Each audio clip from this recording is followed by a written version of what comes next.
Assalamualaikum warahmatullahi wabarakatuh. Waalaikumsalam warahmatullahi wabarakatuh. Waalaikumsalam warahmatullahi wabarakatuh. Saya di sini beserta kelompok saya akan mempresentasikan materi tentang pendaftaran tanah dan sistematis lengkap atau singkatan dari PTSL. Dan kelompok saya beranggotakan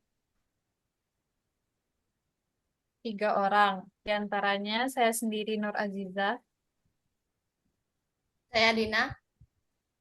saya Bulan, dan presentasi pertama akan dibacakan oleh Dwina. Pendaftaran Tanah Sistematis Lengkap atau PTSL. Pendaftaran tanah sistematis yang dilaksanakan demi desa di wilayah kabupaten atau kelurahan demi kelurahan di wilayah perkotaan yang meliputi semua bidang tanah di seluruh wilayah Republik Indonesia menjadi kebijakan pendaftaran tanah sistematis lengkap atau PTSL. Kebijakan ini menjadi program strategis nasional dengan konsep pembangunan data bidang tanah baru dan sekaligus menjaga kualitas data bidang tanah yang ada agar seluruh bidang-bidang tanah terdaftar lengkap dan akurat. Perencanaan dan penetapan lokasi. A. Perencanaan. Dalam tahap perencanaan kegiatan PTSL, Kepala Kantor Pertahanan melakukan identifikasi data pertahanan, penyelesaian K4, studio dan reposisi, penyusunan roadmap, dan penentuan strategi PTSL. Penetapan lokasi. Prioritas penetapan lokasi berdasarkan kondisi data pertahanan. Penetapan lokasi PTSL, penetapan lokasi PTKL, prosedur penetapan lokasi kantor pertanahan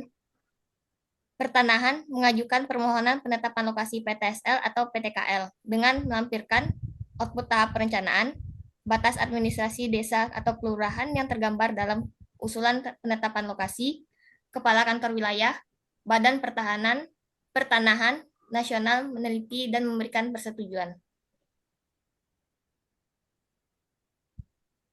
Selanjutnya akan dibacakan oleh Wulan.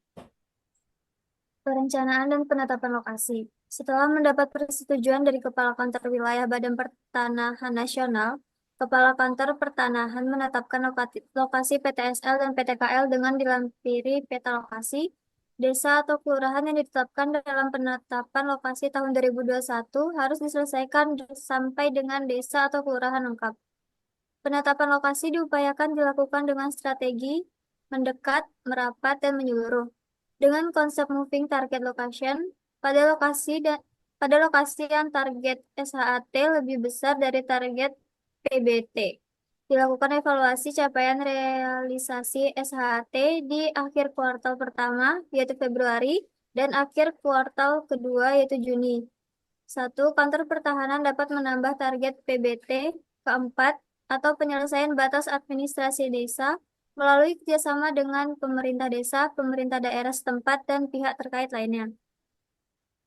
Selanjutnya, hasil kegiatan atau output.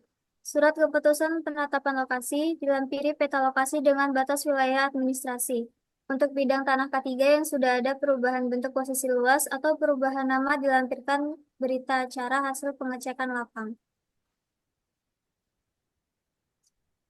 Baiklah, selanjutnya akan dibacakan oleh saya sendiri, yaitu pembentukan dan penetapan panitia adjudikasi PTSL dan satuan tugas atau Satgas.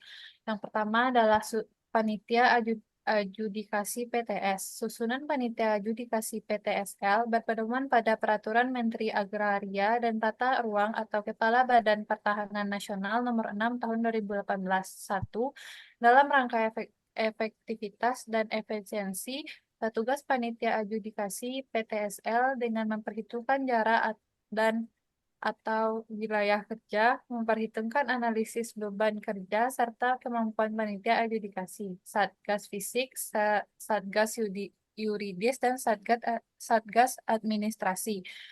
Yang pertama, apabila dalam keadaan tertentu antara lain keterbatasan SDM, minimnya pelayanan rutin, maka Ketua Panitia Adjudikasi PTSL dapat dijabat oleh Kepala Kantor Pertahanan.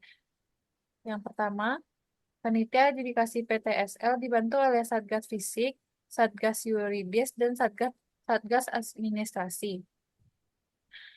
Yang selanjutnya adalah Satuan Tugas Fisik. Satgas Fisik terdiri dari unsur aparatur sipil negara, kementerian, pegawai tidak tetap atau pegawai pemerintah non-pegawai negeri kementerian, surveyor, kadaster, berlisensi. Dalam melaksanakan tugasnya, Satgas Fisik sebagai pengumpul data fisik dapat dibantu oleh petugas pengumpul data pertahanan atau Poldatan. Jumlah satgas fisik dapat dibentuk lebih dari satu dengan menyesuaikan target yang ditetapkan. Yang selanjutnya adalah satuan tugas yuridis. Satgas yuridis selain dari unsur aparatur sipil negara kementerian, pegawai tidak tetap atau pegawai pemerintah non pegawai negeri kementerian dapat melibatkan perangkat desa atau kelurahan, dan lain-lain. Dalam melaksanakan tugas pengumpulan data yuridis, Satgas yuridis dapat dibantu oleh unsur-unsur masyarakat. Jumlah Satgas yuridis dapat dibentuk lebih dari satu. Selanjutnya adalah Satgas Tugas Administrasi. Satgas Administrasi terdiri dari unsur aparatur sipil negara, kementerian, dan dibantu oleh pegawai tidak tetap atau pegawai pemerintah non-pegawai negeri, kementerian yang diketuai oleh Sekretaris Panitia Adjudikasi PTSL. Satgas Administrasi di bawah koordinasi dan membantu pelaksanaan tugas Sekretaris Panitia Adjudikasi PTSL. Satgas Administrasi membantu menyusun dan mengelola kebutuhan sarana dan prasarana selama kegiatan PTSL berlangsung.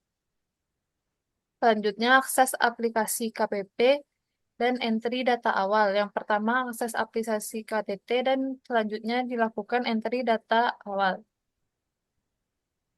Baiklah, sekian presentasi dari kelompok kami. Saya ucapkan terima kasih. Assalamualaikum warahmatullahi wabarakatuh.